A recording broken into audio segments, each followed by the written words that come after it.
باللہ من الشیطان اللعین الرجیم بسم اللہ الرحمن الرحیم وصلی اللہ علی محمد وآل بیتہ الطیبین الطاہرین المعصومین۔ کاروان حسینی مدینہ سے مدینہ تک کی 17 نمبر قسط کے ساتھ بارگاہ ملکوتی امیر المومنین صلوات اللہ وسلامہ علیہ سے مومنین کرام کی خدمت میں حاضر ہوں۔ گزشتہ اقساط میں اگرچہ ہم یہ عرض کر چکے ہیں کہ کوفہ کی مقامی حکومت نے امام حسین کی تحریک کو روکنے کے لیے کچھ اساسی اقدام کیے، لیکن ان اقدام کا تعلق اس وقت سے تھا جب کوفہ کی گورنری نعمان بن بشیر کے ہاتھ میں تھی۔ لیکن آج ہم یہ عرض کریں گے کہ نعمان بن بشیر کی معزولی کے بعد بنو امیہ کی طرف سے کوفہ کے نئے گورنر عبید اللہ ابن زیاد نے کوفہ کے حالات کو کس انداز میں کنٹرول کیا،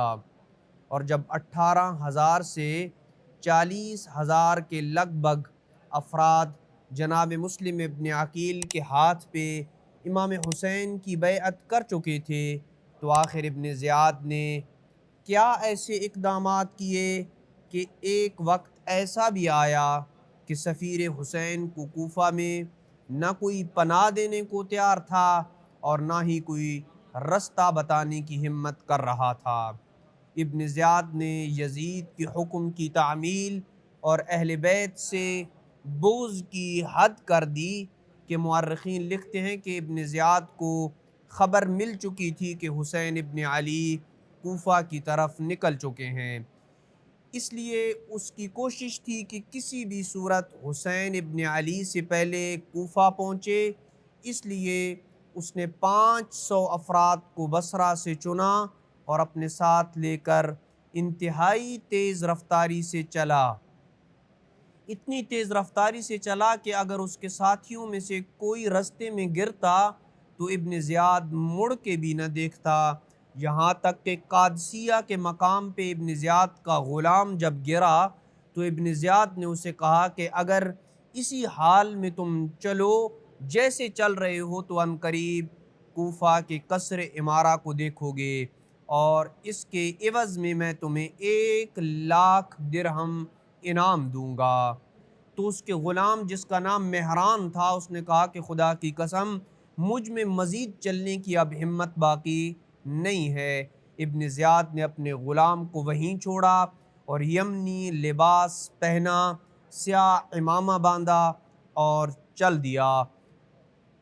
اور اس کے ایسا کرنے سے یوں ہوا کہ وہ جہاں سے گزرتا، یعنی اس نے یہ جو حلیہ اختیار کیا، اس سے اس کو فائدہ یہ ہوا کہ وہ جہاں سے گزرتا لوگ سمجھتے کہ حسین ابن علی ہیں، اور یہ نعرے لگاتے کہ اے فرزند رسول خدا خوش آمدید، جبکہ ابن زیاد مکمل طور پہ خاموش تھا، یہاں تک کہ نجف اشرف کی جانب سے ابن زیاد کوفہ میں داخل ہوا اور اس کے قافلے کی حالت یہ تھی کہ اس کے ساتھ 500 افراد میں سے فقط 12 افراد باقی رہ گئے تھے، اور باقی سارے رستے کی سختیوں اور اس کی تیز رفتاری کی بھینٹ چڑھ گئے۔ جب ابن زیاد کوفہ کے قصر الامارہ میں داخل ہوا تو لوگوں کو پتہ چلا کہ یہ تو حسین ابن علی نہیں ہے بلکہ ابن زیاد ہے، جس سے لوگوں کے دلوں میں شدید غم و غصے کی لہر دوڑ گئی۔ تاریخی متون نے ابن زیاد کے کوفہ داخلے کی جو منظر کشی کی ہے اس سے ظاہر ہوتا ہے کہ کوفہ امام حسین کے انتظار میں تڑپ رہا تھا، لہٰذا کسی بھی اموی نمائندے کا اعلانیہ کوفے میں داخلہ ممکن ہی نہیں تھا۔ اس لیے ابن زیاد نے اپنا پہلا قدم ہی انتہائی چالاکی اور مکر و فریب سے اٹھایا، جس سے لوگ سمجھیں کہ میں تو وہی ہوں جس کا اہل کوفہ انتظار کر رہے ہیں، اور یہی وہ واحد طریقہ تھا جس سے وہ آسانی سے قصر الامارہ تک پہنچ سکتا تھا۔ اور جب وہ قصر الامارہ کے اندر داخل ہوا تو موجودہ گورنر نعمان بن بشیر نے اس گمان سے قصر الامارہ کے سارے دروازے بند کر دیے کہ کہیں حسین ابن علی آ گئے ہیں۔ نعمان نے آواز دے کے کہا اے حسین تمہیں قسم دے کے کہتا ہوں کہ قصر العمارہ سے دور ہٹ جاؤ، لیکن ابن زیاد چپ رہا۔ تو نعمان بن بشیر نے قصر العمارہ کے اوپر سے جھانک کر بات کی تو ابن زیاد نے کہا دروازہ کھولو۔ پیچھے ابن زیاد کے پیچھے کھڑا ایک شخص جو ابن زیاد کو حسین ابن علی سمجھ کے ساتھ چل رہا تھا اور استقبال کر رہا تھا اور نعرے رہا تھا، اس کے استقبال میں مشغول تھا۔ ابن زیاد کی آواز سے سمجھ گیا اور کہا کہ اے اہل کوفہ، یہ تو ابن زیاد ہے، یہ حسین ابن علی نہیں ہے۔ جس پہ نعمان نے دروازہ کھولا اور ابن زیاد قصر العمارہ میں اندر داخل ہو گیا اور دروازہ بند کر دیا۔ ان تاریخی متون سے یہ بات انتہائی واضح طور پہ سمجھ آتی ہے کہ کوفہ کا موجودہ گورنر نعمان بن بشیر امام حسین کی آمد سے کس قدر خوف زدہ تھا، اور یہ چیز اس بات کی عکاسی کرتی ہے کہ کوفہ اموی نظام کو مکمل طور پر ٹھکرا کر ایک شرعی قیادت کے انتظار میں تھا۔ ابن زیاد نے کوفہ پہنچ کے سب سے پہلا اقدام یہ کیا کہ لوگوں کو مسجد کوفہ میں جمع ہونے کا حکم دیا۔ مورخین نے لکھا ہے کہ جب لوگ مسجد کوفہ میں جمع ہو گئے تو ابن زیاد منبر پہ آیا۔ اللہ کی حمد و ثنا کرنے کے بعد ابن زیاد نے لوگوں کو یوں خطاب کیا، یزید نے مجھے آپ کے شہر کوفہ کا گورنر بنا کر بھیجا ہے اور مجھے مظلوم کے ساتھ انصاف کرنے اور محروم کو عطا کرنے کا حکم دیا ہے، اور تم میں سے جو یزید کی سن کر اطاعت کرے گا اس پہ انعام و اکرام کی بارش کرنے کا حکم یزید نے دیا ہے، اور جو شک و شبہ اور نافرمانی کا علم بلند کرے گا اس سے سختی کا حکم دیا ہے، اور میں تم میں یزید کا حکم نافذ کرنے کے لیے آیا ہوں۔ جو میرے ساتھ اچھا سلوک اور اطاعت کرے گا میرا سلوک اس کے ساتھ شفیق باپ کی طرح ہوگا، اور جو میرے حکم کی مخالفت کرے گا میری تلوار کا نشانہ بنے گا۔ اس خطاب کے بعد اس نے ایک ایسی شاطرانہ چال چلی جس سے وہ کوفہ کے گھر گھر کے حالات سے آگاہ ہو گیا، اور کوفہ کی نبض اس کے ہاتھ میں آ گئی، اور شاید یہی وہ بنیادی سبب تھا جس کے ساتھ وہ امام حسین علیہ السلام کی کوفہ آمد کو روکنے میں کامیاب ہوا۔ اور وہ اقدام یہ تھا کہ کوفہ کی حکومت میں عوام سے رابطے کا ایک ذریعہ کچھ حکومتی ملازمین تھے جو رعیت کے احوال سے حکومت کو آگاہ کرتے تھے۔ بیت المال سے جو ماہانہ وظیفہ ملتا وہ 4 بندوں کے سپرد ہوتا تھا، اور پھر یہ 4 بندے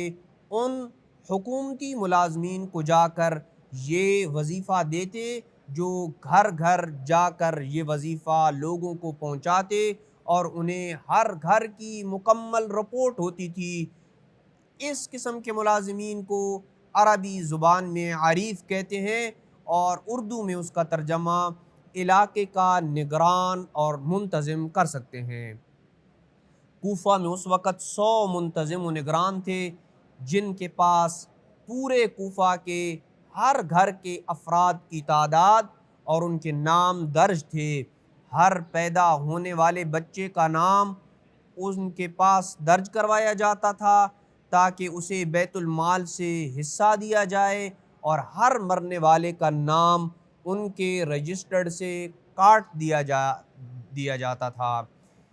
اسی طرح ان منتظمین کی ذمہ داریوں میں سے مزید چند چیزیں شامل تھیں جن میں کوفہ میں امن و امان کو کنٹرول کرنا، جنگ کی صورت میں لوگوں کو جنگ کے لیے باہر نکالنا، اور وہ افراد جو جنگ کے لیے نہ نکلتے ان کے ناموں کی لسٹ حکومت کو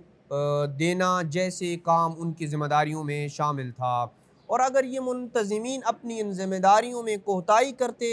تو انہیں حکومت کی طرف سے سخت سزائیں دی جاتیں۔ ان کی کوتاہی پہ ان کے لیے یہ سزا مقرر تھی کہ انہیں سب سے پہلے ذلیل کر کے عہدے سے ہٹایا جائے گا، اور اس کے بعد اس کے اہل خانہ کو قتل کر کے اسے دور افتادہ کسی ایسے جزیرے میں پھینکا جائے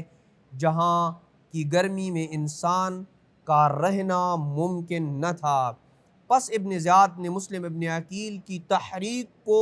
روکنے اور اس کے سامنے بند باندھنے کے لیے اہم ترین افراد کا انتخاب کیا، اور شاہد یہی سبب تھا کہ ابن زیاد جناب مسلم کی تحریک کو روکنے میں کامیاب ہو گیا۔ ابن زیاد نے یزید کے اس حکم کی تعمیل کی کہ سفیر حسین کو کوفہ میں یوں تلاش کرو جیسے تسبیح کے دانے کے بکھر جانے اور دانوں کے ادھر ادھر گم ہو جانے پہ انہیں تلاش کرتے ہو۔ اس حکم کی تعمیل کے لیے ابن زیاد کا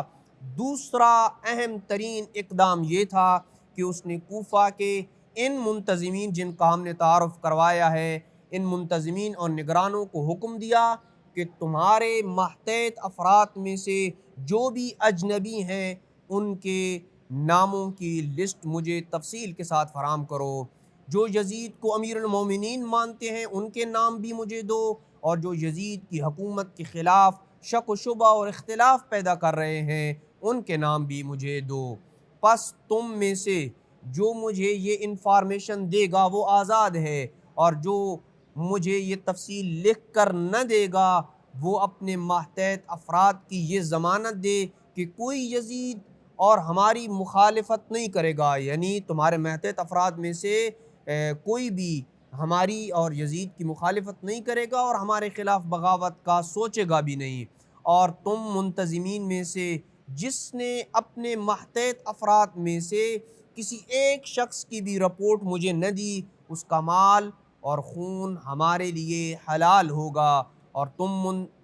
تم منتظمین کے ماتحت اگر یزید کا کوئی ایک بھی مخالف پایا گیا جس کی خبر تم نے ہم سے مخفی رکھی تو اس منتظم اور اس نگران کو اس کے گھر کے دروازے پہ سولی پہ لٹکائیں گے، اور اس کا بیت المال سے حصہ ختم کر دیا جائے گا، اور اسے عمان کے ساحل کے قریب الزارہ نامی جگہ پہ بھیج دیا جائے گا جہاں سخت گرمی کی شدت کی وجہ سے